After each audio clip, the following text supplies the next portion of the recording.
Welcome. My name is Rusty. Welcome to Horror and Metal Mayhem. This is Scream With Me. My name is Rusty, where I talk about my favorite horror movies, my favorite heavy metal music, and have discussions on it. And see what you like, what you don't like, interact, or just stare at me and laugh, whichever thrills you. Um, I just got through watching Fear Street 1978, and I absolutely loved it. And so we're down two of them now. I still haven't seen the last one. I like to. I know I've heard some people say that they like to. They waited till all three of them were out so they could like binge watch them and stuff like that. But I've got 150 movies sitting right there that I still need to watch and haven't done it. So I'm not real good at getting around to things. And besides, I kind of like to take them one by one, sit back and ingest them anyway. So there you go. That's the way I like to do things. So, of course, Fear Street 1978 just come out 2021, directed by Leigh Janiak. Sadie Sink, Emily Rudd, and Ryan Simpkins, according to the International Movie Database, are the stars of this second part of the trilogy. And yeah, I absolutely loved it. I mean, it did everything right. I mean, the first thing that comes to mind is that ode to Friday the 13th, the ode to Jason when she gets the sack head on him.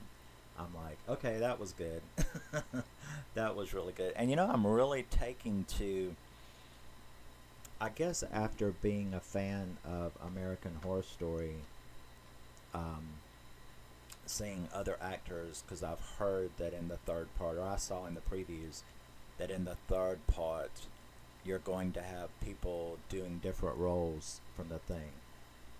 I've never really liked that kind of thing, but I think American Horror Story kind of got me used to it because, I don't.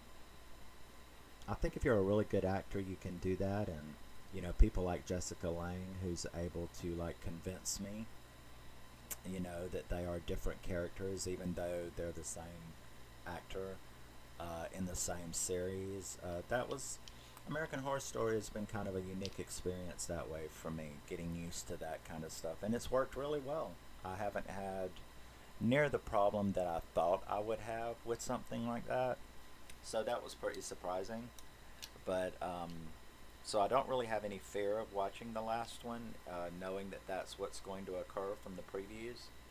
But I loved everything about this. Like the narrative says, Shadyside 1978, school's out for summer, and the activities at Camp Nightwing are about to begin. But when another Shady Sider is possessed with the urge to kill, the fun in the sun becomes a gruesome fight for survival. They did everything about Camp Horror, Camp Slasher, perfect in this thing, in my opinion. It really worked out well. I liked everything about it. The kills were, yeah, you could tell that these were some expert slasher lovers or something, because they worked out the kills really well. Beheadings, axe in the face, didn't see that coming, should have. The end scene was pretty brutal, with her getting axed and her sister getting axed and her getting stabbed. It was pretty intense. So that was pretty cool. I've really, like I said, I've taken to this story. This idea of the witch who, every so often possesses someone new and then adds them to their pantheon of minions that she can bring out whenever she wants to. That is a really fascinating, now that I think about it, now that I've seen two, that is a really fascinating little trope, and I think it did what it was supposed to do, because it's really made me want to see every one of her minions the story of every one of her minions. I mean, the little kid, the little axe wielding kid. That is a perfect Killer Kid movie right there. I'm telling you, they didn't do it, but I would have liked to, now that I've seen these two, I would have liked to seen, or I would like to see every one of her minions on stories. That would be really cool. Of course, you'd have something as huge and spanning as Goosebumps or something, but this is for adults, so I kind of like that. I've never been like a really big Goosebumps fan. I'm not really into the kiddie stuff in any way, unless the kids are killing you, like Killer Kid movies. That's one of my favorite genres of horror. But PG-13 kitty kid stuff. I have seen a lot of PG-13 lately. That's pretty good. But no, I think rated R just gives you more room, and I'm an adult and I want movies made for adults. That doesn't mean anything specific, but it does mean the room to not worry about whether you can get it into a certain theater to try to make money off of a certain, off of teeny boppers going to the theater. It's just, I think that's the difference between art and money, If you're willing to be indie, if you're willing to forgo a little bit of money to keep your art true, then that works out a lot better for me, and in the long run, because so many of the stuff that they did cut up, they have to release as director's cuts, which makes them more money. But so that's another avenue that they take. Cut it up for the theater so teeny boppers can watch it, and then release director's cuts so we have to buy it. Pretty good. That's a pretty good little racket you got going there. But that's their job, I guess, is to try to make as most income as they can get. Yeah. So the acting in 1978 was fantastic. I liked the story of the two sisters. I liked the punky girl. I could go down and get their names. Who is my crush in this one? The one that's going to become the sheriff, Will Good. Yeah. Tommy. We had to have a Tommy. Not only did we have a Tommy, but the Tommy ended up with a sack head. That's kind of ironic. It's not Jason in the sack head, it's Tommy in the sack head. So that was, I don't think that went past any Friday the 13th fans as a ode to both Tommy and Jason. That worked out really well.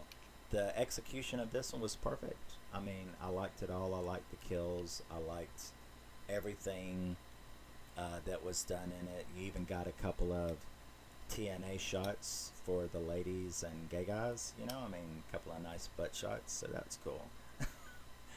That's the kind of nudity I like to see in a movie. You know what I mean? Screw Hello Mary Lou. Because that's don't. I love that movie, but that's the only thing that pissed me off. I'm like, what in the hell is that for? And how come the guys never take their shirts off? But yet you show the girl completely front, back. I mean, completely. Wow. And it's like, but the dudes never take their shirt off. It's like not one dude. Did they in Mary Lou? I don't know. No tangent. No rant. Forget about it. But yeah. Fear Street Part 2. I just call it Fear Street 1978. Fantastic. If you're a slasher fan, if you're a camp slasher fan, this definitely shoots right up there. Granted, it was odes, but you know what? They didn't make it parody, which I appreciate. It is a serious slasher, and that's what I appreciate that they did with this series. They haven't made it, a parody. They haven't made it so cheesy that it's like, oh well, they're trying to just take nods to the great slashers and not really serious about the story, not really serious about the acting. That's not the case, and I'm very, very glad of that. I loved 94, And it did fit right in with the 90, urban legend and scream and stuff. And I love 78. It fits right in with the burning and sleepaway camp and all of my favorites. Just Before Dawn, all of my favorites from then, Friday the 13th, everything is perfect. It fits right into it. I liked it a lot. And I'm saying too much, but uh, but yeah, trying to think. Is there anything like my favorite scenes or anything? I hated the girl with the black hair. That she trapped into the she trapped into the bathroom with all the bugs. That was really funny. I hated that bitch. I was so glad when she got slashed. That was cool. Um, I like the references to Stephen King, that they were talking about Carrie and Salem's Lot and stuff like that, because Stephen King was really hitting in 1978. That's when everything was blowing up for him.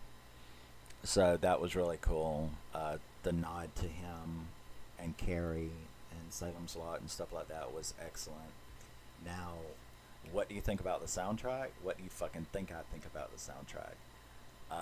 Cherry Bomb by the Runaways is one of my favorite Runaways songs.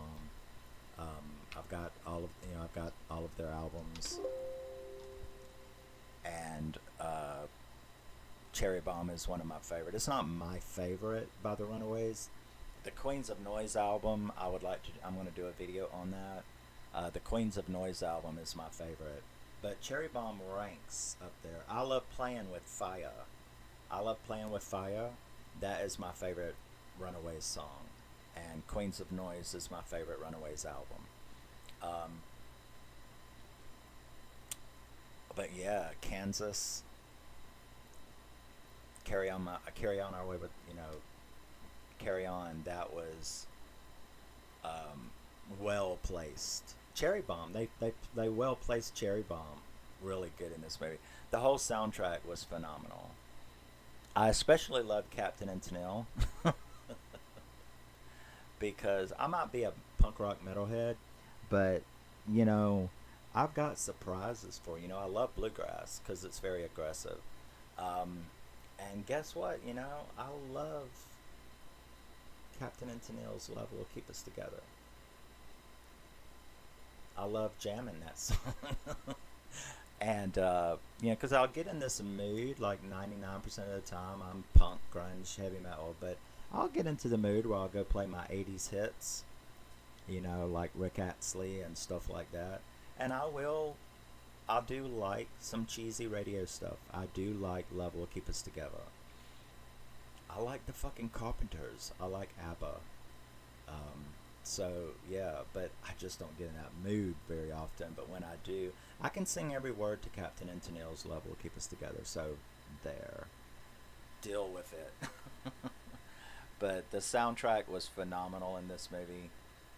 And just like it was in 94, of course, 78 would have been like a baby. But I still have fleeting remembrances of, as a small child, of hearing some of this stuff on the radio. So that's pretty cool. So yeah, everything about this movie was fantastic. I can't wait to watch the third one and finish it all up. But I know I'm going to want more because I really want to know that kid's story, and I really want to know Ruby's story, Miss Switchblade. So yeah, I would really like to see all of her minions, their backstory for what they did at that time. So I know I'm going to be left wanting more, but then again, that's what a good series should do. And this has been two really great movies. So, Fair Street, 1978, part 2 of the trilogy. I loved it. Let me know what you think. And I will see you in the next one. And love you, rock you, bye.